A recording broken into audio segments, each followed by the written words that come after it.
Bonjour, je suis Pierre-Louis Bezombe, je suis auteur de fantasy et donc j'écris cette trilogie il y a maintenant 8 ans, donc 8 ans d'écriture, mais auparavant j'écrivais beaucoup de contes. J'écris depuis l'âge de 10 ans à peu près et petit à petit je me suis mis à écrire des histoires de plus en plus longues jusqu'à écrire des romans. Et donc là j'ai eu envie d'écrire finalement une trilogie. Et la trilogie s'appelle Spyris, donc ça se passe à des temps reculés, donc bien avant le déluge, et toutes les civilisations connues de l'Antiquité. Donc j'ai inventé en fait un monde qui se situe au moment du Néolithique. Et Spyris est un orphelin qui est recueilli par des bohémiens et qui va en fait rencontrer sur son chemin des mages et des magiciens qui vont le prendre en charge.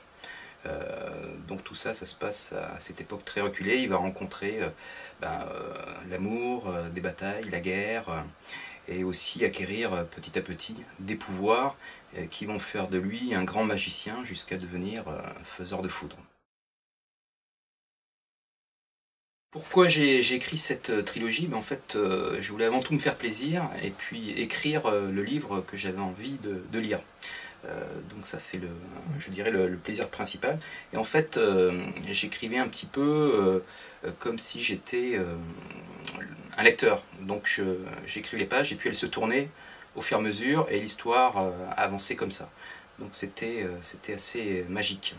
Donc on est un peu habité par le personnage, donc ce héros qui est Spyris, et c'est un petit peu comme si on vivait à travers lui cette histoire imaginaire. Et en fait, quand vous n'êtes pas dans la phase d'écriture, enfin, je sentais qu'il me relançait dans l'inconscient, donc c'était un peu particulier, mais il me piquait au vif. Tiens, tu n'as pas écrit aujourd'hui quelques lignes, tu n'as pas pensé à moi, il fallait à tout prix que pour moi j'aille au bout de cette histoire. Donc d'abord c'était un tome, puis après 2, 3, et là l'histoire est complète, et maintenant je dirais que Spyris vole de ses propres ailes. Et d'ailleurs, j'ai appris après la publication du livre que Spyris, c'était aussi une espèce de papillon, le Spyris striata, et qui correspond bien finalement à la mue et à la chrysalide de ce personnage qui a pris son envol. Donc Spyris, ça vient effectivement de cette coïncidence avec le papillon, mais dans mon esprit, c'était vraiment spire, l'inspiration, et spirit en anglais, c'est l'esprit. Donc Spyris, c'est le souffle de l'esprit. Et on est dans ce monde imaginaire, donc ces civilisations que j'ai inventées. Et le monde de l'imaginaire, en fait, ça vient aussi de l'image. Et l'image, c'est aussi un symbole, c'est aussi un archétype qui nous permet d'accéder quelque part à notre inconscient. Et c'est ce qui va aider le lecteur aussi à voyager avec Spyris à l'intérieur de ces mondes imaginaires. Car finalement, quand on regarde bien le mot imaginaire, vous avez le mot image, mais qui est aussi l'anagramme de magie. Donc c'est cette magie à laquelle vous invite Spyris pour voyager avec lui et aussi à l'intérieur de vous, puisque c'est un roman imaginaire mais qui est aussi bâti sur la quête de sens. Spyris, le chant de la pierre, donc c'est le premier volume de la trilogie. Donc c'est un livre que j'ai mis à peu près 4 ans à écrire, 4 ans de plaisir à suivre et découvrir en même temps que finalement le lecteur ces aventures de Spyris.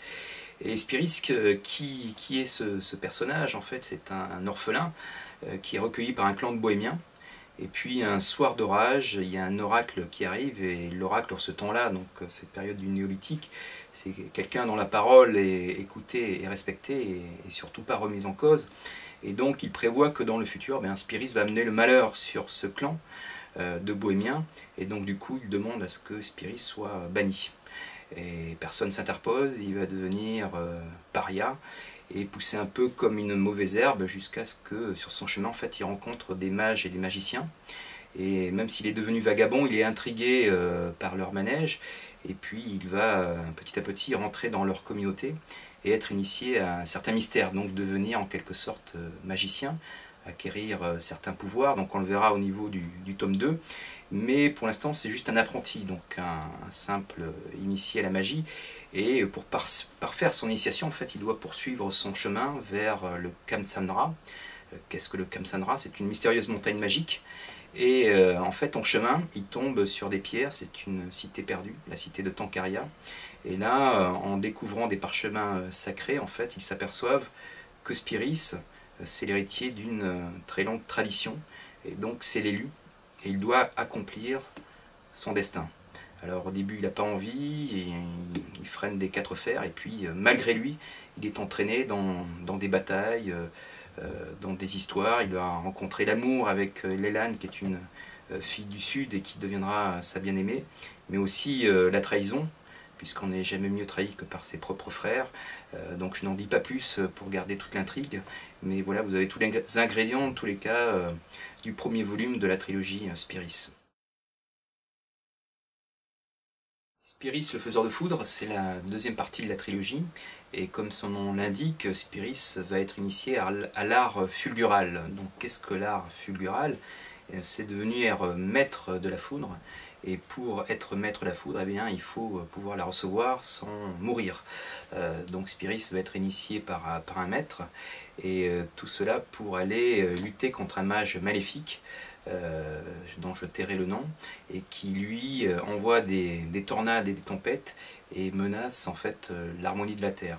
Donc Spyris se lance à sa poursuite, et pour retrouver le chemin de ce mage maléfique, en fait, il va lire un peu la route des étoiles, mais aussi les chemins de la terre, en fait, les chemins souterrains où circule une énergie spécifique. Et aussi les routes des étoiles, finalement, qu'est-ce que sont ces routes des étoiles? C'est un petit peu comme les anciens qui utilisaient la Voie lactée pour se rendre d'est en ouest jusqu'au fameux chemin de Compostelle. Donc j'explique un petit peu toutes ces routes que doit suivre Spyris, jusqu'à trouver en fait une mystérieuse machine qui s'appelle le Vagar, et qui va permettre à ce mage maléfique, en fait, tout simplement, de devenir un dieu. C'est une machine enfuie depuis la nuit des temps, et eh bien, en fait, Spyris doit empêcher ce mage d'y accéder, car sinon l'harmonie de la Terre sera dès lors sérieusement menacée. Donc voilà un petit peu ce qui se passe dans ce deuxième volume de la trilogie, Spyris, le faiseur de foudre. Spyris, le souffle infini, c'est le dernier volume de la trilogie, même si certains lecteurs me demandent « mais alors, où est le tome 4 ?» Mais enfin pour moi, en tous les cas, j'ai clos la trilogie. Et je me garderai bien de vous dire la fin. Si ça finit bien, ça finit mal, mais en tous les cas, ça se passe au moment du déluge, parce que finalement, toute cette trilogie se situe bien avant le déluge, et là, dans le dernier volume, eh bien, on arrive à ce fameux déluge. Le déluge qui est d'ailleurs un des mythes les plus répandus sur la Terre, on le trouve aussi bien en Océanie qu'en Amérique latine, et finalement on le retrouve dans la Bible, mais la Bible avec Noé, c'est un plagiat des Mésopotamiens, à savoir Utnapishtim, qui entend le dieu Enlil lui demander de construire une arche, et puis on retrouve un peu la même histoire. Donc moi j'ai pas eu envie de raconter tout à fait la même histoire, donc c'est un déluge un petit peu particulier, vous le verrez à la lecture de Spyris. Mais pourquoi le déluge se produit-il? Eh bien en fait, Lelan, la bien-aimée de Spyris, a profané une machine sacrée qui s'appelle le Vagar, et du coup les dieux se fâchent et envoient le déluge. Alors Spyris doit lutter contre les dieux, donc face à ce déluge, mais doit aussi essayer de retrouver Lelan, qui est enfermée, prisonnière du royaume céleste, avec ces dieux quelque peu malins, qui souhaitent en finir avec la Terre et son humanité. Donc vous verrez en lisant le dernier volume de la trilogie si tout cela se termine bien. C'est un livre qui s'adresse à peu près à tous les lecteurs, hein, qu'on soit adulte ou adolescent. En fait, il y a ce côté histoire, et puis après, il y a ce côté quête. Donc ce côté imaginaire et ce côté réalité. Donc l'imaginaire, moi c'est ce que j'écris, imaginez ce que vous apprenez si vous apprenez à imaginer. En fait, ça va développer l'imagination de l'adolescent qui est en train de le lire.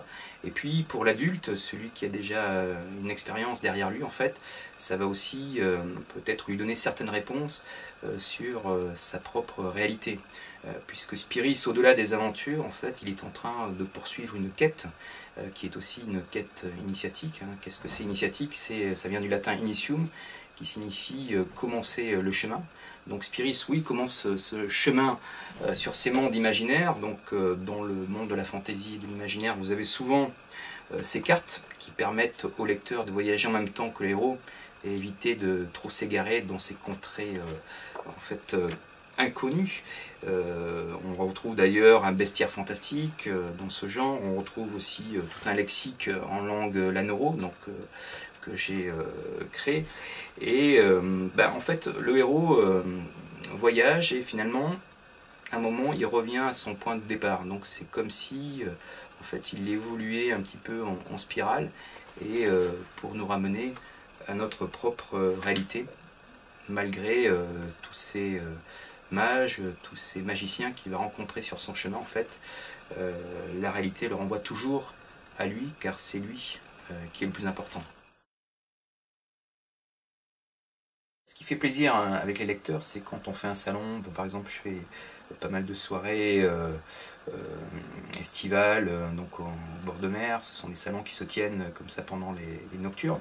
Et en fait, il y a des lecteurs qui viennent me voir d'année en année, donc ils viennent un peu de toute la France, ou même de la Belgique ou Suisse, et qui me disent « Bon alors, votre premier tome était très bien, on attend la suite, on attend le 2, on attend le 3, et à chaque fois ils reviennent. » Donc il y a vraiment une fidélité qui s'est instaurée avec beaucoup de lecteurs et de lectrices, et ils sont emportés en fait par ces histoires. Donc c'est vrai qu'ils me posent beaucoup de questions sur internet, enfin sur mon blog ou Facebook ou autre, et donc il y a tout un contact qui se crée avec ces jeunes lecteurs.